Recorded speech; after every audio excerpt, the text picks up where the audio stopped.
তো একটি ছাদে যখন আমরা পাইপ স্থাপন করব তখন যে বিষয়গুলো লক্ষ্য রেখে ছাদে পাইপ স্থাপন করতে হয় তা আমি এই আজকের ছাদে সেটি বলার চেষ্টা করব।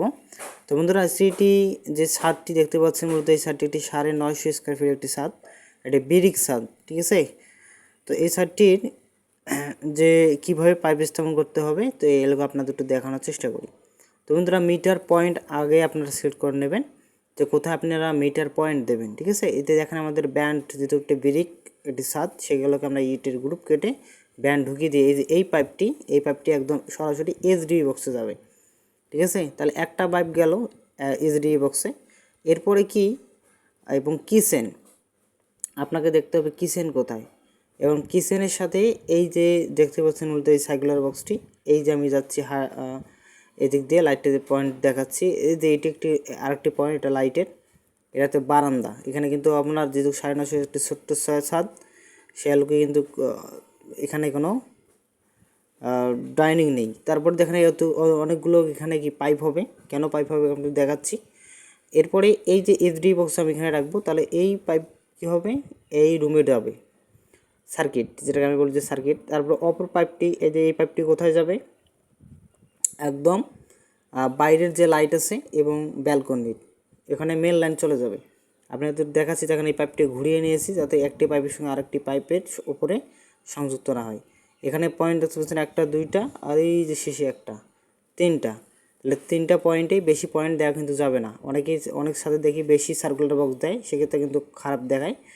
তাহলে কাজ কিন্তু সোজা, কিন্তু অনেকে কিন্তু এই কাজগুলো অনেক হার্ড করে ফেলেন, ঠিক আছে, এরকম করা যাবে না।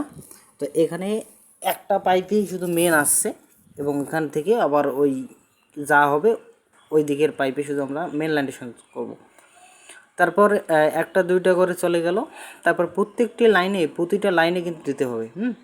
এরপরে টাই ভালো করে বাঁধতে হবে। এই লাইনটা চলে গেছে একদম কি ব্যালকনি, সরি ব্যালকনি নয়, এটা বারান্দায়, ঠিক আছে। বারান্দায় আপনার কটা লাইট দেবেন, কটা ফ্যান দেবেন, কটা সিলিংয়ে দেবেন না কিসে দেবেন, এটা ম্যানেজ করে দেবেন। আর বেশি পয়েন্ট রাখা যাবে না, আমি আমার বলতেছি। আর এই পাইপটা হচ্ছে ওই দিকের মেন লাইন চলে যাবে, এই জন্য আমি এই পাইপটা সংযুক্ত করছি। এটা হবে এইচডিবি বক্স, ঠিক আছে। এখান থেকে প্রত্যেকটি লাইন রুমে রুমে চলে যাবে, যেখানে যেখানে দেওয়া প্রয়োজন। আবার এই লাইনটা চলে আসছে একদম মিটার এবং অপর যে রুম, এই রুমের, ঠিক আছে। দেখেন এখানে কিন্তু কোনো লাইনের সাথে কোনো লাইনের সম্পৃক্ত নাই, সব আলাদা আলাদা। তাহলে আলাদা আলাদা হলে হয় কি, লাইন ঢুকানো কষ্ট হয় না। আর একটি রুম যদি আমি তার ইনক্লুড করি, অন্য কোনো রুমেই কোনো ঝামেলা হয় না। পরে আমি আলাদাভাবে অন্য রুমে অনায়াসে ঢুকাইতে পারবো, কিন্তু একটা রুমে যখন আরেকটা রুমের কানেকশন করব তখন কিন্তু ঝামেলা হয়। প্রত্যেকটা রুমেই কিন্তু তার ঢুকানো হয়, পরে ঢুকাইতে গেলে অনেক কষ্ট হয়। তো এই জন্য রুমগুলো আলাদা আলাদা করবেন, পাইপ একটু বেশি যাক, অসুবিধা নেই। আর সার্কুলার বক্স বা পাইপ আপনাকে 3 পট দিতে হবে। যদি ব্রিক বাড়ি হয় 4.5 বা 5 ইঞ্চি ঢালাই হয়, সেক্ষেত্রে কিন্তু আপনারা 3-4 পাইপ দেওয়ার চিন্তা ভাবনা করবেন। আর এর থেকে বেশি 2 তলা ভিত্তি হলে এর থেকে বেশি পাইপ দেবেন 1 ইঞ্চি। যদি লোড বা তারের উপর ভিত্তি করে কিন্তু আপনাকে পাইপের ব্যাস সেট করতে হবে। তো এই যে সার্কুলার বক্স যখন আমরা লাগাবো তখন কিন্তু কাগজের ঠেস আমরা বেশি দিয়ে ফেলি। বেশি দিলে হয় কি, সিলিং যখন আপনারা কাগজের ঠেসটা খুলে ফেলবেন তখন কিন্তু সিলিংয়ের বেশি জায়গা ধরে কিন্তু সেটা ফাঁপা থাকে, তখন কিন্তু ঝামেলা হয়ে থাকে। যখন আপনি সিলিং বক্স লাগাবেন 2টা ফুটোই কিন্তু ডিল হয় না, তখন ভেঙে যায়। ভেঙে গেলে কিন্তু কাজটা ভালো হয় না। সেক্ষেত্রে আপনার ঠেসটা ওই ব্যাসের দেবেন সার্কুলার বক্সেরই। এরপর কি হয়, অনেক সময় ব্যান্ড লাগালে দেখেন অবশিষ্ট ওয়াল থেকে কিন্তু উপরে উঠে যায়। সেক্ষেত্রে আপনার কী দেবেন, একটু পাইপের টুকরা কেটে ওই ব্যান্ডের মাথায় লাগিয়ে দেবেন। এরপরে অবশিষ্ট বা খালি যে লেগগুলো থাকবে সার্কুলার বক্সের, সেই সার্কুলার বক্সের লেগগুলোতে ভালো করে ঠেস দেবেন কাগজে, যাতে মশলা না ঢোকে। মশলা ঢুকলে কিন্তু পাইপ জাম হয়ে যাবে, অর্থাৎ সার্কুলার বক্স জাম হয়ে যাবে, তখন কিন্তু আর অনেক কষ্ট করতে হবে। এরপরে যদি ইমার্জেন্সিভাবে, তো আমার হাতে একটি সার্কুলার বক্স দেখতে পাচ্ছেন, মূলত এটা লিড বা ঢাকনা নেই। তো এই ঢাকনা নাই, কিন্তু এমন সময় এই ঢাকনাটা নাই, আসলে বাজার যাওয়ারও সময় নেই।